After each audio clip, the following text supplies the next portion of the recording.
BJP shutter ಮುಚ್ಚಿದ ಶೆಟ್ಟರ್ಗೆ ಕಾಂಗ್ರೆಸ್ ಗಾಳವನ್ನ ಹಾಕ್ತಾ ಇದೆ. ಬೆಂಗಳೂರಲ್ಲಿ ಶಾಮನೂರು ಶಿವಶಂಕರಪ್ಪ ಫ್ಲಾಟ್ನಲ್ಲಿ ಸುರ್ಜೇವಾಲಾ ಅವರು ಸಭೆಯನ್ನ ಮಾಡ್ತಿದ್ದಾರೆ. ಸ್ಪೆಷಲ್ ಫ್ಲೈಟ್ನಲ್ಲಿ ಶೆಟ್ಟರ್ ಅವರನ್ನ ಕರೆಸಿ ಅವರ ಜೊತೆ ಈಗ ರಾಜಕೀಯ ಚೌಕಾಸಿ ನಡೀತಾ ಇದೆ. ಶೆಟ್ಟರ್ ಒಂದಷ್ಟು ಷರತ್ತುಗಳನ್ನ ವಿಧಿಸಿದ್ದಾರೆ, ಆ ಬೇಡಿಕೆಗಳನ್ನ ಕೇಳಿದ್ದಾರೆ. ಆ ಬೇಡಿಕೆಗಳಿಗೆಲ್ಲ ಈಗ ಯಾವ ರೀತಿಯ ಉತ್ತರವನ್ನ ಕೊಡ್ತಾರೆ? ಎಂಬಿ ಪಾಟೀಲ್ ಸುರ್ಜೇವಾಲಾ ಜೊತೆ ಶೆಟ್ಟರ್ ಸಭೆ ಮಾಡ್ತಾ ಇದ್ದು, ಶೆಟ್ಟರ್ ಷರತ್ತು ಬೇಡಿಕೆಗಳನ್ನೆಲ್ಲ ಕೇಳಿ ಹೊರಟಿದ್ದಾರೆ ಸುರ್ಜೇವಾಲಾ. ಎಂಬಿ ಪಾಟೀಲ್ ಶಾಮನೂರು ಶಿವಶಂಕರಪ್ಪ ಅವರು ಈಗಾಗಲೇ ಮೀಟಿಂಗ್ ಅನ್ನ ಮುಂದುವರೆಸಿದ್ದಾರೆ. ಎಂಬಿ ಪಾಟೀಲ್ ಮತ್ತು ಶಿವಶಂಕರಪ್ಪ ಅವರ ಜೊತೆಗೆ ಶೆಟ್ಟರ್ ಚರ್ಚೆಯನ್ನ ಮಾಡ್ತಾ ಇದ್ದಾರೆ. ಒಂದಷ್ಟು ಷರತ್ತು ಬೇಡಿಕೆಗಳನ್ನ ಇಟ್ಟಿದ್ದಾರೆ. ಈಗಾಗಲೇ ಜಗದೀಶ್ ಶೆಟ್ಟರ್ ಕಾಂಗ್ರೆಸ್ ಸೇರ್ಪಡೆ ಆಗೋದಾದ್ರೆ ಏನು ಷರತ್ತು ಅನ್ನೋದನ್ನ ಈಗ ಅಲ್ಲಿ ಮಾತುಕತೆ ಮಾಡಲಾಗ್ತಾ ಇದೆ. ಶಾಮನೂರು, ಎಂಬಿ ಪಾಟೀಲ್, ಸುರ್ಜೇವಾಲಾ ಜೊತೆ ಆಲ್ರೆಡಿ ಶೆಟ್ಟರ್ ಸಭೆ ಆಗಿದೆ. ಎಲ್ಲ ಬೇಡಿಕೆಗಳನ್ನ ಕೇಳಿ ಈಗ ಸುರ್ಜೇವಾಲಾ ಅವರು ಅಲ್ಲಿಂದ ಹೊರಟಿದ್ದಾರೆ. ಆದರೆ ಶಾಮನೂರು ಮತ್ತು ಎಂಬಿ ಪಾಟೀಲ್ ಅವರ ಜೊತೆಗೆ ಶೆಟ್ಟರ್ ಚರ್ಚೆ ಹಾಗೆ ಮುಂದುವರೆದಿರೋದನ್ನ ನಾವು ಗಮನಿಸಬಹುದು. ಬಿಜೆಪಿಯ ಶೆಟ್ಟರ್ ಅಂತೂ ಮುಚ್ಚಿದೆ. ಶೆಟ್ಟರ್ಗೆ ಈಗಾಗಲೇ ಅವರು ತಮ್ಮ ಸ್ಥಾನಕ್ಕೆ, ಶಾಸಕ ಸ್ಥಾನಕ್ಕೆ ರಾಜೀನಾಮೆಯನ್ನ ಕೊಟ್ಟಿದ್ದಾರೆ. ಆದರೆ ಇನ್ನೂ ಅವರು ಬಿಜೆಪಿಯ ಪ್ರಾಥಮಿಕ ಸದಸ್ಯತ್ವ ಸ್ಥಾನಕ್ಕೆ ರಾಜೀನಾಮೆಯನ್ನ ಸಲ್ಲಿಸಿಲ್ಲ. ಒಂದಿಷ್ಟು ಪ್ರಯತ್ನಗಳಂತೂ ಸಾಕ್ತಾನೆ ಇರೋದನ್ನ ನಾವು ನೋಡಬಹುದು. ಕೊನೆಯ ಕ್ಷಣದಲ್ಲಿ ಏನಾದರೂ ಪ್ರಯತ್ನವನ್ನ ಮಾಡಬಹುದಾ, ಏನಾದರೂ ಅಟ್ಲೀಸ್ಟ್ ಹೈಕಮಾಂಡ್ ಒಂದು ಟಿಕೆಟ್ ಅನ್ನ ಕೊಡಬಹುದಾ ಅಂತ ಹೇಳಿ. ಆದ್ರೆ ಇನ್ನೊಂದು ಕಡೆ ಕಾಂಗ್ರೆಸ್ ಗಾಳವನ್ನ ಹಾಕ್ತಿದೆ. ಪಕ್ಷದ ಸದಸ್ಯತ್ವಕ್ಕೆ ರಾಜೀನಾಮೆ ಕೊಟ್ಟಿಲ್ಲ. ಕೊಟ್ಟ ಮೇಲೆ ಮುಂದಿನ ಒಂದು ನಡೆ ಬಗ್ಗೆ ನಾನು ಹೇಳ್ತೀನಿ. ಅದಕ್ಕಾಗಿ ಇನ್ನೂ ನಾನು ಅದ್ರ ಬಗ್ಗೆ ಚರ್ಚೆ ಮಾಡ್ತಾ ಇದ್ದೇನೆ. ಇದೆಲ್ಲ ನಿರ್ಧಾರ ಆದ್ಮೇಲೆ ಮತ್ತೆ ನಿಮ್ಮ ಮಾಧ್ಯಮದ ಮುಂದೆ ಬಂದು ನನ್ನ ಮುಂದಿನ ಆಕ್ಷನ್ ಬಗ್ಗೆ ನಾನು ಹೇಳ್ತೀನಿ. ನೋಡಿ, ನಾನು ಇನ್ನೂ ಯಾರಿಗೂ ಭೇಟಿಯಾಗಿಲ್ಲ, ಯಾರ ಜೊತೆ ಮಾತಾಡಿಲ್ಲ. ನಾನು ಇನ್ನೂ ನೇರವಾಗಿ ಯಾವುದೇ ನಾಯಕರನ್ನ ಭೇಟಿಯಾಗಿಲ್ಲ. ಫೀಲರ್ಸ್ ಅನ್ನು ಕಳಿಸಿದ ಬಿಟ್ರೆ ನಾನು ಇನ್ನೂ ನೇರವಾಗಿ ಯಾರು ಕೂಡ ಇಲ್ಲ ಯಾರ ಜೊತೆನೂ ನಾನು ಮಾತಾಡಿಲ್ಲ. ಓನ್ಲಿ ಫೀಲರ್ಸ್ ಬಂದದಷ್ಟೇ. ನೋಡಿ, ನಾ ಏನಂತೀನಿ, ನಾನು ಕೇಳಿದ್ ಬರೀ ಒಂದು MLA ಸೀಟ್, ಮತ್ತೇನು ಕೇಳಿಲ್ಲ. ಪಕ್ಷದ ಬೆಂಗಳೂರಲ್ಲಿ ಶೆಟ್ಟರ್ ಜೊತೆ ಕಾಂಗ್ರೆಸ್ ಚೌಕಾಸಿ ಸಭೆ ನಡೀತಿದೆ. ಆದರೆ 30 ವರ್ಷಗಳ ಬಿಜೆಪಿ ಸಖ್ಯಕ್ಕೆ ಅಂತಿಮ ಮೊಳೆ ಹೊಡೆದ ಶೆಟ್ಟರ್ ರಾಜೀನಾಮೆ ಕೊಟ್ಟಾಗ ಏನಂದ್ರು? ಪಕ್ಷದ್ರೋಹಿ ಪಟ್ಟ ಶೆಟ್ಟರ್ಗೆ ಕೊಟ್ಟಿದ್ಯಾರು? ಬೆಳಗ್ಗೆಯಿಂದ ಏನೆಲ್ಲ ಆಯ್ತು ನೋಡೋಣ. ಸಿಡಿ ಇಲ್ಲ, ಹಗರಣ ಮಾಡಿಲ್ಲ, ಜೈಲಿಗೆ ಹೋಗಿಲ್ಲ. ಯಾವುದೇ ಒಂದು ಕ್ಲಬ್ ನಡೆಸುವಂತಾಗಲಿ, ಕಾನೂನು ಬಾಹಿರ ಒಂದು ಚಟುವಟಿಕೆ ಅಥವಾ ಯಾವುದೋ ಸಿಡಿ ಐತೆ ಅಂತೇಳಿ ಯಾವುದೂ ಟಿಕೆಟ್ ಕೊಡ್ಲಿಲ್ಲ. ಬಿಜೆಪಿಯಲ್ಲಿ ನಾನಿರಲ್ಲ. ಶಾಸಕ ಸ್ಥಾನಕ್ಕೆ ರಾಜೀನಾಮೆ ಕೊಡ್ತಾ ಇದ್ದೇನೆ. ಮೈನಸ್ ಪಾಯಿಂಟ್ಸ್ ಅಂದ ಹೇಳ್ರಿ ಅಂತ ಹೇಳಿ ನಿನ್ನೆ ಒಂದು ಕೇಳ್ತಾ ಇದ್ದೇನೆ. ಯಾರು ಅದನ್ನ ಎಕ್ಸ್ಪ್ಲೈನ್ ಮಾಡಿ ಹೇಳ್ತಾರೆ.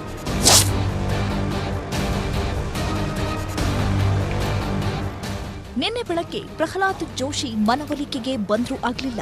ರಾತ್ರಿ ಧರ್ಮೇಂದ್ರ ಪ್ರಧಾನ್, ಬೊಮ್ಮಾಯಿ, ಜೋಶಿ ಬಂದ್ರು. ಶೆಟ್ಟರ್ ಹಠ ಬಿಡ್ಲಿಲ್ಲ. ಬಿಜೆಪಿಯವರು ಟಿಕೆಟ್ ಕೊಡಲ್ಲ ಅಂದ್ರು.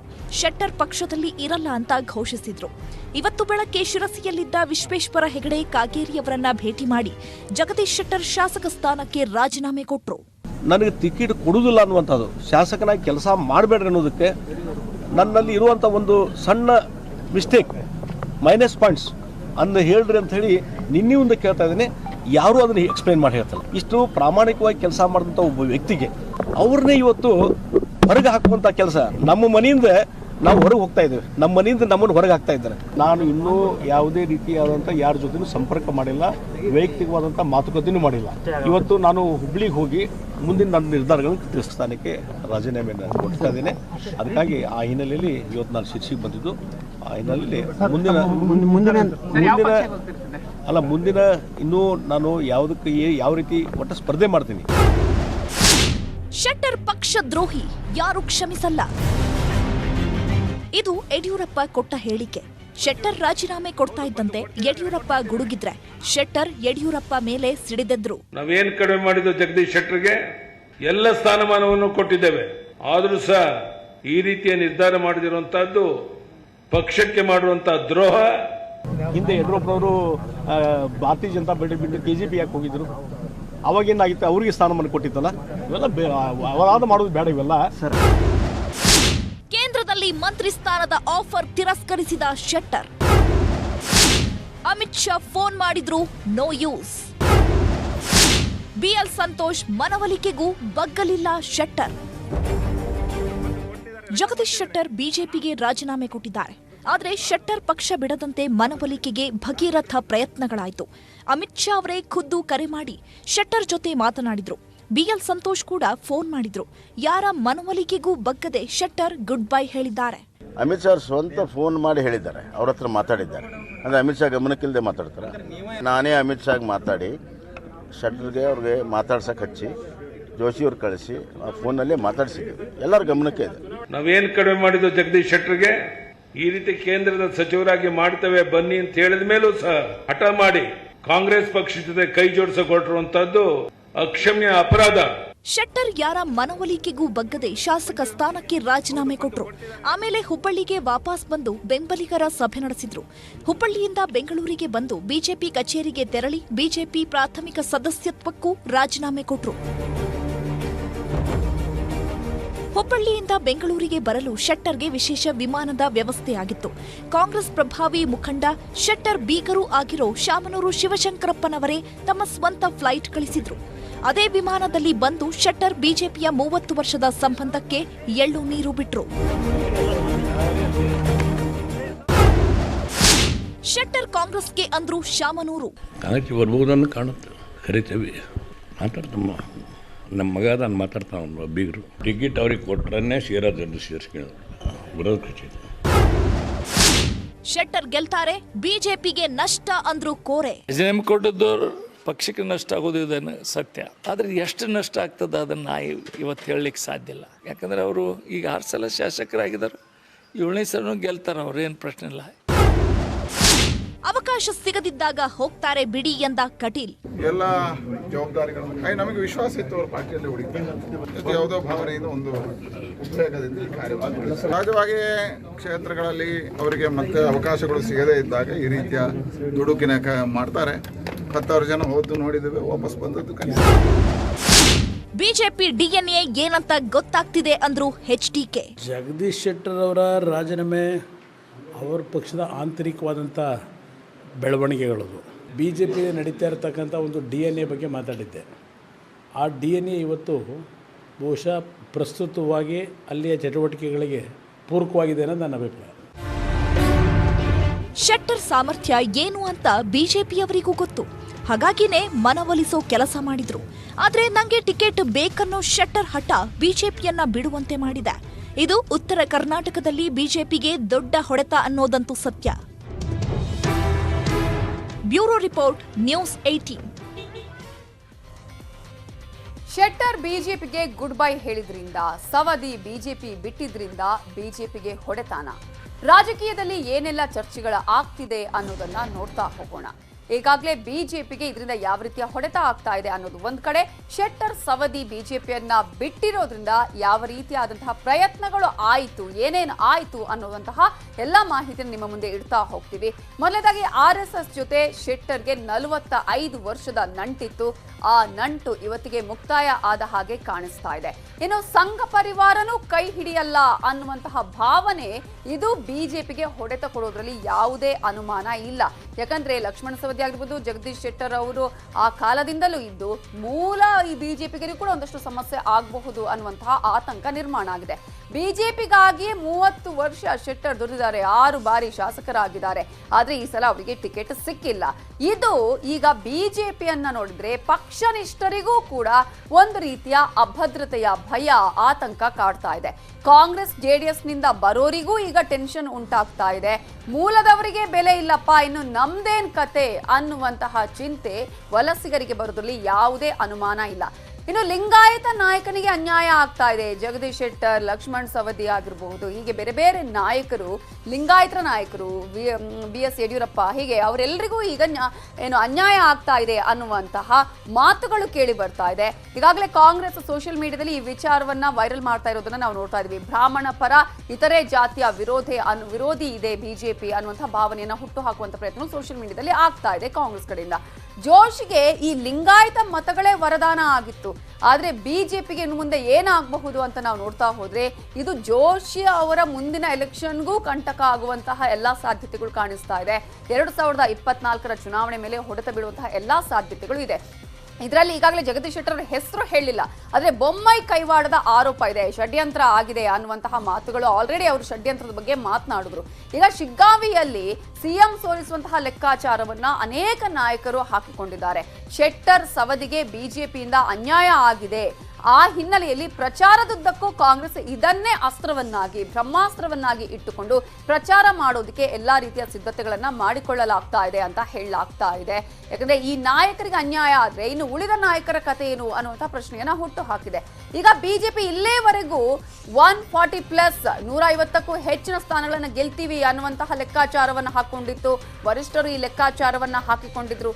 ಆದ್ರೆ ಈಗ ಬಿಜೆಪಿಯ ಕಲ್ಯಾಣ ಕರ್ನಾಟಕ ಆಗಿರ್ಬೋದು, ಉತ್ತರ ಕರ್ನಾಟಕದ ಕನಸಿಗೂ ಹೊಡೆತ ಕೊಡುವಂತಹ ಎಲ್ಲಾ ಚಾನ್ಸಸ್ ಕಂಡು ಬರ್ತಾ ಇದೆ. ಲಕ್ಷ್ಮಣ್ ಸವದಿ ಆಗಿರ್ಬೋದು ಅಥವಾ ಜಗದೀಶ್ ಶೆಟ್ಟರ್ ಅವರ ಈ ಒಂದು ಬಿಜೆಪಿಯಿಂದ ಪಲಾಯನ ಅಥವಾ ಬಿಜೆಪಿಯಿಂದ ಹೊರ ಹೋಗ್ತಾ ಇರುವ ವಿಚಾರ ಬಿಜೆಪಿಗೆ ಸಾಕಷ್ಟು ಹೊಡೆತಕ್ಕೆ ಕಾರಣ ಆಗೋದ್ರಲ್ಲಿ ಯಾವುದೇ ರೀತಿಯ ಅನುಮಾನ ಇಲ್ಲ ಅನ್ನೋದನ್ನ ನಾವು ಗಮನಿಸಬೇಕಾಗುತ್ತೆ. ಬಿಜೆಪಿ ಇದನ್ನ ಯಾವ ರೀತಿಯಾಗಿ ಮತಗಳನ್ನ ಟರ್ನ್ ಮಾಡ್ಕೊಳ್ಳುತ್ತೆ ಗೊತ್ತಿಲ್ಲ. ಇನ್ನು ಸಿದ್ದರಾಮಯ್ಯ ಅವರ ಮಾತು ನಂಬಿದ್ದ ಅಖಂಡಗೂ ಅನ್ಯಾಯ ಆಯ್ತಂತೆ. ಡಿಕೆ ಶಿವಕುಮಾರ್ ಖರ್ಗೆಯಿಂದ ಪುಲಕೇಶಿ ನಗರದ ಟಿಕೆಟ್ ಸಿಗಲ್ಲ ಅನ್ನುವಂತಹ ಸಂದೇಶ ಬಂದಿದ್ದು ಸ್ಪೀಕರ್ ಭೇಟಿಯಾಗಿ ರಾಜೀನಾಮೆಯನ್ನ ಕೊಟ್ಟಿದ್ದಾರೆ ಅಖಂಡ ಶ್ರೀನಿವಾಸ ಮೂರ್ತಿ. ಕಗ್ಗಂಟಾಗಿದ್ದ ಪುಲಕೇಶಿ ನಗರ ಟಿಕೆಟ್ ಡಿಕೆಶಿ ಆಪ್ತರಿಗೆ ಮೀಸಲಾಗಿದ್ದು ಕಾಂಗ್ರೆಸ್ಗೆ ಈ ಹಿನ್ನೆಲೆಯಲ್ಲಿ ಗುಡ್ ಬೈ ಹೇಳಿದ್ದಾರೆ ಅಖಂಡ ಶ್ರೀನಿವಾಸ ಮೂರ್ತಿ. ಅವರಿಗೆ ಈಗ ಜೆಡಿಎಸ್ ಗಾಳ ಹಾಕ್ತಾ ಇದೆ. ನಾಳೆ ಅಖಂಡ ಶ್ರೀನಿವಾಸ ಮೂರ್ತಿ ಬಹುತೇಕವಾಗಿ ಜೆಡಿಎಸ್ ಸೇರ್ಪಡೆಯಾಗುವಂತಹ ಎಲ್ಲಾ ಸಾಧ್ಯತೆ ಇದೆ. ಪುಲಕೇಶಿ ನಗರ ಟಿಕೆಟ್ಗೆ ಸಂಬಂಧಪಟ್ಟಾಗೆ 3 ಬಾರಿ ಟಿಕೆಟ್ ಲಿಸ್ಟ್ ಅಲ್ಲಿ ನೋಡಿದ್ರೂ ಕೂಡ ನನಗೆ ಟಿಕೆಟ್ ಸಿಗಲಿಲ್ಲ ಅನ್ನುವಂತಹ ಅಸಮಾಧಾನ ಅಖಂಡ ಶ್ರೀನಿವಾಸ ಮೂರ್ತಿ ಅವರಿಗೆ ಇದೆ. ಈಗಾಗಲೇ ಆ ಟಿಕೆಟ್ ಅನೌನ್ಸ್ ಆಗಿದ್ದನ್ನ ನಾವಿಲ್ಲಿ ನೋಡಬಹುದು.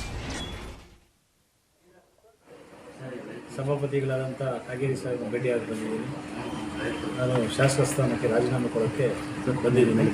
ಪಕ್ಷಕ್ಕೇನು ಇನ್ನೂ ರಾಜೀನಾಮೆ ಕೊಟ್ಟಿಲ್ಲ. ಅದರಿಂದ ದಯವಿಟ್ಟು ನಾನು ಮನವಿ ಮಾಡ್ತಾ ಇದ್ದೀನಿ ಸ್ಪೀಕರ್ ಅವರಿಗೆ, ಇವತ್ತು ಶಾಸಕ ಸ್ಥಾನಕ್ಕೆ ನಾನು ರಾಜೀನಾಮೆ ಕೊಡೋಕೆ ಬಂದಿದ್ದೀನಿ. ಮುಂದಿನ ನಡೆ ನಮ್ಮ ಕ್ಷೇತ್ರದ ಜನತೆ ನಾವೆಲ್ಲ ಕುತ್ಕೊಂಡು ನಮ್ಮ ಲೀಡರ್ಸ್ ನಮ್ಮ ಲೀಡರ್ಗಳೆಲ್ಲ ಕರೆಸಿ ಮಾತಾಡಿ ಆಮೇಲೆ ತೀರ್ಮಾನ ಮಾಡ್ತೀವಿ. ನಾಯಕರು ಕೆಲವರು ಹಿರಿಯ ನಾಯಕರು ಕೆಲವರು ಇದರಲ್ಲಿ ಭಾಗಿಯಾಗಿ ಇದನ್ನು ನಮ್ಗೆ ಕೊಡಬಾರ್ದು ಅಂತ ಕೆಲವರು ಹಠ ಮಾಡಿ ಮಾಡ್ತಾಯಿದ್ದಾರೆ. ಅವ್ರು ದೇವ್ರು ಒಳ್ಳೇದು ಮಾಡಲಿ ಅಷ್ಟೇ ನಾನು ಹೇಳೋದು. ನಮಗೆ ಅನ್ಯಾಯ ಆಗಿದೆ, ಅವರು ದೇವರು ಒಳ್ಳೇದು ಮಾಡಲಿ. ರಾಹುಲ್ ಗಾಂಧಿ ಸಂಸದ ಸ್ಥಾನ ಅನರ್ಹತೆ ಕಾರಣ ಆಗಿದ್ದು ಕೋಲಾರದಲ್ಲಿ ಕೊಟ್ಟಂತಹ ಹೇಳಿಕೆ. ಇವತ್ತು ಅದೇ ಕೋಲಾರದಲ್ಲಿ ರಾಹುಲ್ ಸಮಾವೇಶ ನಡೆಯಿತು. ಅದಾನಿ ಪ್ರಧಾನಿ ಜೊತೆ ಒಬಿಸಿ ದಲಿತ ಅಸ್ತ್ರಗಳನ್ನು ಮೋದಿ ಸರ್ಕಾರದ ಮೇಲೆ ರಾಹುಲ್ ಗಾಂಧಿ ಪ್ರಯೋಗಿಸಿದ್ರು. ಇದರ ಮಧ್ಯೆ ಖರ್ಗೆ, ಸಿದ್ದು, ಡಿಕೆಶಿಗೆ ಟಾರ್ಗೆಟ್ ಆಗಿದ್ದು ಬಿಜೆಪಿ.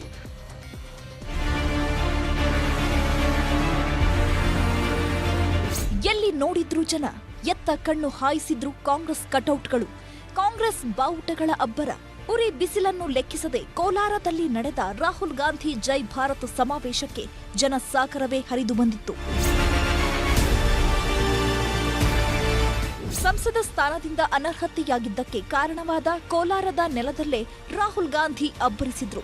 ಅನರ್ಹತೆಗೆ ಕಾರಣವಾದ ಹೇಳಿಕೆ ಕೊಟ್ಟ ಕೋಲಾರದಿಂದಲೇ ಕಾಂಗ್ರೆಸ್ ಪರ ಮೊದಲ ಪ್ರಚಾರನೂ ಮಾಡಿದ್ರು.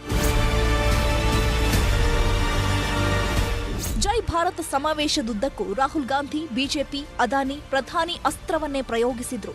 ಅಲ್ಲೊಮ್ಮೆ ಇಲ್ಲೊಮ್ಮೆ ಕಾಂಗ್ರೆಸ್ ಗೆಲ್ಲಿಸಿದ್ರೆ 4 ಗ್ಯಾರಂಟಿಗಳನ್ನ ಜಾರಿಗೆ ತರ್ತೀವಿ ಅಂದ್ರು. ಇದೇನಾ ನಿಮ್ಮ ದಲಿತರ ಉದ್ಧಾರ?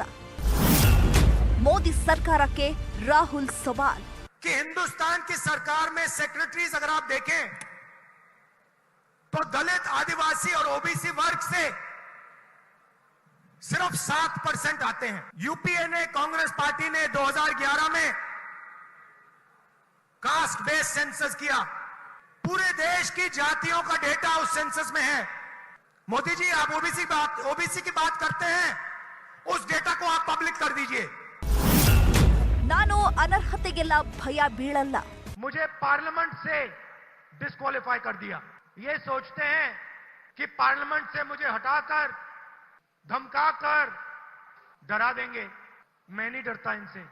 मैं फिर से दोहराता हूं, प्रधानमंत्री जी, और जब तक इसका जवाब नहीं मिलेगा तब तक मैं नहीं रुकने वाला हूं। ರಕ್ಷಣಾ ಇಲಾಖೆಯಲ್ಲಿ ಚೀನಾ ಡೈರೆಕ್ಟರ್ ಯಾಕಿದ್ದಾನೆ ಅಂತ ಮೋದಿ ಸರ್ಕಾರ ಉತ್ತರಿಸಲಿ. सबसे जरूरी इंफ्रास्ट्रक्चर, डिफेंस इंफ्रास्ट्रक्चर की कंपनी में अदानी जी की शेल कंपनी में चाइना का डायरेक्टर है, बात समझिए। कोई इन्वेस्टिगेशन नहीं हो रहा। अदानी जी डिफेंस में काम करते हैं, आपकी कंपनी में चाइना का डायरेक्टर कैसे बैठा हुआ है? ಕರ್ನಾಟಕ ಬಿಜೆಪಿ ಸರ್ಕಾರ 40% ಸರ್ಕಾರ. ಮೋದಿಜಿಗೆ ಪತ್ರ ಬರೆದ್ರು ಯಾಕೆ ಉತ್ತರಿಸಿಲ್ಲ? 40% कमीशन खाया से पैसा चोरी किया। जो भी इन्होंने किया 40% कमीशन इन्होंने लिया। प्रधानमंत्री ने आज तक चिट्ठी का जवाब नहीं दिया। चिट्ठी का जवाब ना देने का मतलब कि प्रधानमंत्री ने यह बात मान ली कि 40% कमीशन कर्नाटका में लिया जाता है। ಇದೇ ಸಮಾವೇಶದಲ್ಲಿ ಮಲ್ಲಿಕಾರ್ಜುನ ಖರ್ಗೆ ನಾನು ಕರ್ನಾಟಕ ಸಿಎಂ ಆಗಲ್ಲ, ಯಾರಾದ್ರೂ ಆಗಿ, ಆದ್ರೆ ಪಕ್ಷ ಅಧಿಕಾರಕ್ಕೆ ತನ್ನಿ ಅಂತ ಕರೆ ಕೊಟ್ರು. ನೀವು ಯಾರೇ ಚೀಫ್ ಮಿನಿಸ್ಟರ್ ಆಗಲಿ ನನಗೇನು ಬೇಕಾಗಿಲ್ಲ, ಯಾರಾದ್ರೂ ನೀವು ಚೀಫ್ ಮಿನಿಸ್ಟರ್ ಆಗಲಿ, ಅವ್ರೇನು ಹೈಕಮಾಂಡ್ ಹೇಳ್ತದೋ MLA ಹೇಳ್ತಾರೋ ಅದರ ಪ್ರಕಾರ ಚೀಫ್ ಮಿನಿಸ್ಟರ್ ಆಗ್ತಾರೆ. ದಯವಿಟ್ಟು ನಾನು ನಿಮಗೆಲ್ಲರಿಗೆ ಕೈ ಜೋಡಿಸಿ ಕೇಳ್ತೀನಿ, ತಾವೆಲ್ಲರೂ ಒಕ್ಕಟ್ಟಾಗಿ ಈ ಸಾರಿ ಕಾಂಗ್ರೆಸ್ ಪಕ್ಷಕ್ಕೆ 150ರಿಂದ 160 ಸೀಟ್ ಕೊಡಬೇಕು ಅಂತ ಹೇಳಿ ನಾನು ನಿಮಗೆ ಕೇಳ್ಕೊಳ್ತೀನಿ. ಇವತ್ತು ಬೊಮ್ಮಾಯಿ ಸರ್ಕಾರಕ್ಕೆ ನೀವು ತೆಗೆದೇ ಹೋದ್ರೆ ಯಾವ ಡೆವಲಪ್ಮೆಂಟ್ ಆಗಲ್ಲ, ಇನ್ಫ್ರಾಸ್ಟ್ರಕ್ಚರ್ ಆಗಲ್ಲ. ತಾವೆಲ್ಲರೂ ಒಕ್ಕಟ್ಟಾಗಿ ಕಾಂಗ್ರೆಸ್ ಬೆಂಬಲಿಸಬೇಕು.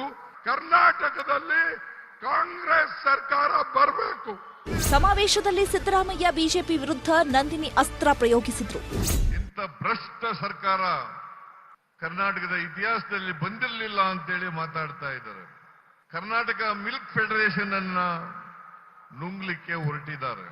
ಅನ್ನಭಾಗ್ಯ ಕಾರ್ಯಕ್ರಮದ ಮೂಲಕ 7 ಕೆಜಿಯಿಂದ 10 ಕೆಜಿ ಅಕ್ಕಿಯನ್ನ ಬಡವರಿಗೆ ತಲಾ 10 ಕೆಜಿ ಅಕ್ಕಿಯನ್ನ ಕೊಡ್ತೇವೆ.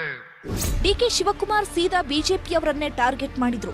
ಒಬ್ಬರಲ್ಲ ಇಬ್ಬರಲ್ಲ, ಬಿಜೆಪಿಯಿಂದ 47 ನಾಯಕರು ಕಾಂಗ್ರೆಸ್ ಕಡೆ ಬರ್ತಿದ್ದಾರೆ ಅಂತ ಸಮಾವೇಶದಲ್ಲಿ ಬಾಂಬ್ ಹಾಕಿದ್ರು. ಈ ರಾಜ್ಯದಲ್ಲಿ ಬಿಜೆಪಿ ಪರಿಸ್ಥಿತಿ ಏನಾಗ್ತಾ ಇದೆ ನೋಡ್ತಾ ಇದ್ದೀರಲ್ಲ. ಯಾರ್ಯಾರು ಇವತ್ತು ಸುಮಾರು 47 ಜನ ಬಿಜೆಪಿ ನಾಯಕರುಗಳು ಪಕ್ಷವನ್ನ ಬಿಟ್ಟು ನಮ್ಮ ಕಡೆ ನೋಡ್ತಾ ಇದ್ದಾರೆ. ಅಂದ್ಹಾಗೆ ನಿನ್ನೆ ಕೊಪ್ಪಳದಲ್ಲಿ ಸಿದ್ದು ಬೆಂಬಲಿಗರು ಪ್ರೀತಿಯಿಂದ ಮುತ್ತಿಗೆ ಹಾಕಿ ಕೈ ಹಿಡಿದು ಎಳೆದಾಡಿದ್ರು. ಇದರಿಂದ ಸಿದ್ದರಾಮಯ್ಯ ಕೈಗೆ ಡ್ಯಾಮೇಜ್ ಆಗಿ ಬೆಲ್ಟ್ ಕಟ್ಟಿಕೊಂಡಿದ್ರು. ಸಮಾವೇಶದ ಕೊನೆಯಲ್ಲಿ ಸಿದ್ದರಾಮಯ್ಯ ಕೈ ಎತ್ತಲು ಪಾಪ ಒದ್ದಾಡಿದ್ರು. ಒಟ್ನಲ್ಲಿ ರಾಹುಲ್ ಸಮಾವೇಶ ಕಾಂಗ್ರೆಸ್ ಪಾಲಿಗೆ ಹೊಸ ಚೈತನ್ಯ ಕೊಟ್ಟಿದೆ. Bureau report, news 18. ವಿಜಯೇಂದ್ರಗೆ ಸ್ವಕ್ಷೇತ್ರದಲ್ಲೇ ಧಿಕ್ಕಾರ ಕೂಗಿದ್ದಾರೆ. ಡಿಕೆಶಿ ಕೋಟಿಗೆ ಕಾರ್ಕಳ ಟಿಕೆಟ್ ಸೇಲ್ ಮಾಡಿದ್ರಂತೆ. 1-2 ರಾಜ್ಯ ಚುನಾವಣಾ ಚದುರಂಗದಲ್ಲಿ ಇವತ್ತೇನೆಲ್ಲ ಆಯ್ತು ತೋರಿಸ್ತೀವಿ ನೋಡಿ. ಕಾರ್ಕಳ ಕಾಂಗ್ರೆಸ್ನಲ್ಲಿ ಭಿನ್ನಮತ ಸ್ಫೋಟವಾಗಿದೆ. ಕಾರ್ಕಳ ಟಿಕೆಟ್ ಆಕಾಂಕ್ಷಿಯಾಗಿದ್ದ ಮಂಜುನಾಥ ಬಂಡಾಯ ಎದ್ದು ರಾಜೀನಾಮೆ ಕೊಟ್ಟಿದ್ದಾರೆ. ರಾಜೀನಾಮೆ ಕೊಡೋ ಜೊತೆಗೆ ಡಿಕೆ ಶಿವಕುಮಾರ್ ಕೋಟಿ ಹಣ ಪಡೆದು ಟಿಕೆಟ್ ಸೇಲ್ ಮಾಡಿದ್ದಾರೆ. ಕಾರ್ಕಳ ಅಭ್ಯರ್ಥಿ ಕೋಟಿ ಕೊಟ್ಟು ಟಿಕೆಟ್ ಪಡೆದಿದ್ದಾರೆ ಅಂತ ಗಂಭೀರ ಆರೋಪ ಮಾಡಿದ್ರು. ಹಣಕ್ಕಾಗಿ ಇವರು ಪಕ್ಷವನ್ನು ಮಾರಿದ್ದಾರೆ. ಇವತ್ತು ಟಿಕೆಟ್ ಮಾರಾಟ ಮಾಡಿದ್ದಾರೆ ಇವರು, ಸನ್ಮಾನ್ಯ ಸೊರಕೆ ಅವರ ಕಾರಣ. ನಾನು ನೇರವಾಗಿ ಹೇಳ್ತೇನೆ, ಇದಕ್ಕೆ ಆಗದಿದ್ರೆ ಅವರು ಈ ಜೀವಮಾನದ ಕಾರ್ಕಳದಲ್ಲಿ ಕಾಂಗ್ರೆಸ್ ಅನ್ನು ಡಿಕೆಶಿ ಮತ್ತು ಸೊರಕೆ ಅವರು ಉಡುಪಿಯಲ್ಲಿ ನಿರ್ನಾಮ ಮಾಡ್ತಾರೆ. ಡಿಕೆಶಿ ಅವರಿಂದಾಗಿ ಕಾರ್ಕಳದಲ್ಲಿ ಕಾಂಗ್ರೆಸ್ ನಿರ್ನಾಮ ಆಗ್ತದೆ. ಶಿಕಾರಿಪುರದ ತರಲಘಟ್ಟದಲ್ಲಿ ಪ್ರಚಾರದ ವೇಳೆ ಬಿವೈ ವಿಜಯೇಂದ್ರಗೆ ಒಳ ಮೀಸಲಾತಿ ಬಿಸಿ ತಟ್ಟಿದೆ. ಲಂಬಾಣಿ ಸಮುದಾಯದವರು ತಾಂಡಾ ಬಚಾವೋ ಬಿಜೆಪಿ ಹಟಾವೋ ಅಂತ ಘೋಷಣೆ ಕೂಗಿದ್ದಾರೆ. ಘೋಷಣೆ ಹೆಚ್ಚಾಗ್ತಾ ಇದ್ದಂತೆ ಸ್ಥಳದಿಂದ ಬೆಂಬಲಿಗರೊಂದಿಗೆ ವಿಜಯೇಂದ್ರ ಕಾಲ್ ಕಿತ್ತಿದ್ರು.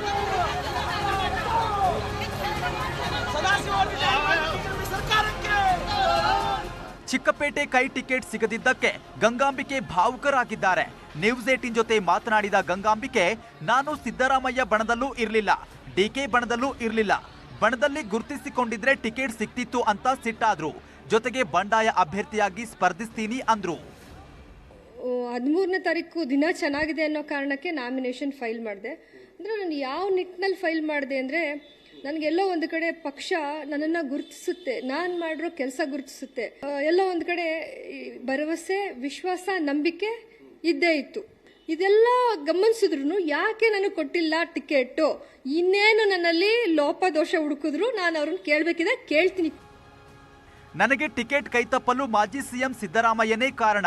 ಇದು ಮಾಜಿ ಶಾಸಕ ವಾಸು ಏಕವಚನದಲ್ಲೇ ಸಿದ್ದರಾಮಯ್ಯ ಮೇಲೆ ನಡೆಸಿದ ವಾಗ್ದಾಳಿ ಪರಿ. 2018ರಲ್ಲಿ ನನ್ನ ಸೋಲಿಗೆ ಸಿದ್ದರಾಮಯ್ಯನೇ ಕಾರಣ.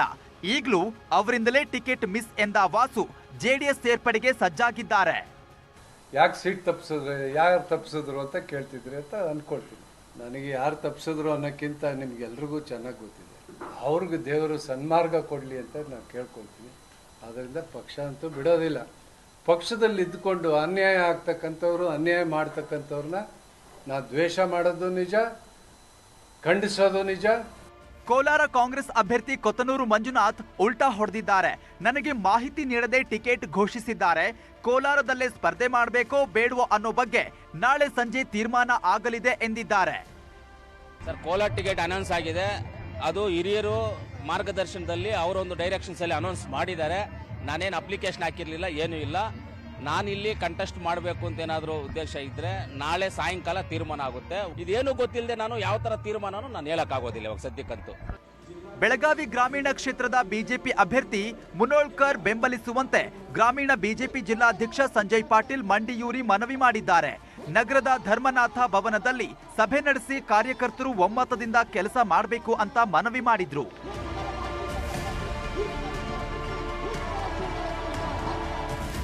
ಚಿಕ್ಕಮಗಳೂರಲ್ಲಿ ನಡೆದ ವೀರಶೈವ ಸಮಾವೇಶದಲ್ಲಿ ಸಿಟಿ ರವಿ ಪತ್ನಿ ಭಾವುಕರಾಗಿದ್ದಾರೆ.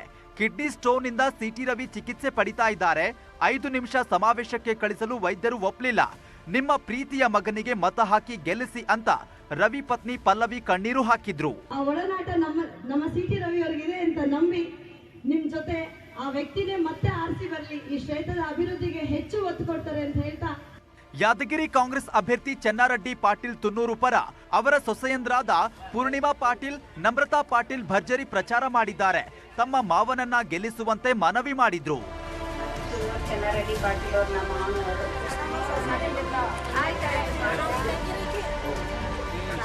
ಬಿಜೆಪಿ ವಿರುದ್ಧ ಬಂಡಾಯ ಎದ್ದಿರುವ ಚನ್ನಗಿರಿ ಮಾಡಾಳ್ ಪುತ್ರ ಮಲ್ಲಿಕಾರ್ಜುನ್ ಪಕ್ಷೇತರ ಅಭ್ಯರ್ಥಿಯಾಗಿ ಕಣಕ್ಕಿಳಿಯಲು ನಿರ್ಧರಿಸಿದ್ದಾರೆ. ಮಾಡಾಳು ಗ್ರಾಮದಲ್ಲಿ ನಡೆದ ಸಭೆಯಲ್ಲಿ ಮಲ್ಲಿಕಾರ್ಜುನ್ ತಾಯಿ ಕಣ್ಣೀರು ಹಾಕಿದ್ದಾರೆ. ನನ್ನ ಮಗನನ್ನ ನಿಮ್ಮ ಮಡಿಲಿಗೆ ಹಾಕಿದ್ದೀನಿ, ಅವನನ್ನ ಜಯಶಾಲಿ ಮಾಡಿ ಅಂತ ಕಣ್ಣೀರು ಹಾಕುತ್ತಾ ಮತ ಭಿಕ್ಷೆ ಬೇಡಿದ್ದಾರೆ. ತುಮಕೂರಿನ ಕೋರಟಗೆರೆ ವಿಧಾನಸಭಾ ಕ್ಷೇತ್ರದ ಪುರವಾರ ಗ್ರಾಮಸ್ಥರು ಡಾಕ್ಟರ್ ಜಿ ಪರಮೇಶ್ವರ್ ನಾಮಿನೇಷನ್ಗೆ ದೇಣಿಗೆ ನೀಡಿದ್ದಾರೆ. 100ಕ್ಕೂ ಹೆಚ್ಚು ಕಾರ್ಯಕರ್ತರು ದೇಣಿಗೆ ನೀಡಿದ್ದು ಜನರ ಪ್ರೀತಿ ನೆನೆದು ಪರಮೇಶ್ವರ್ ಭಾವುಕರಾಗಿದ್ದಾರೆ. ಇದಿಷ್ಟು ಚುನಾವಣಾ ಚದುರಂಗದ ಪ್ರಮುಖ ಸುದ್ದಿಗಳು. Bureau report, news 18.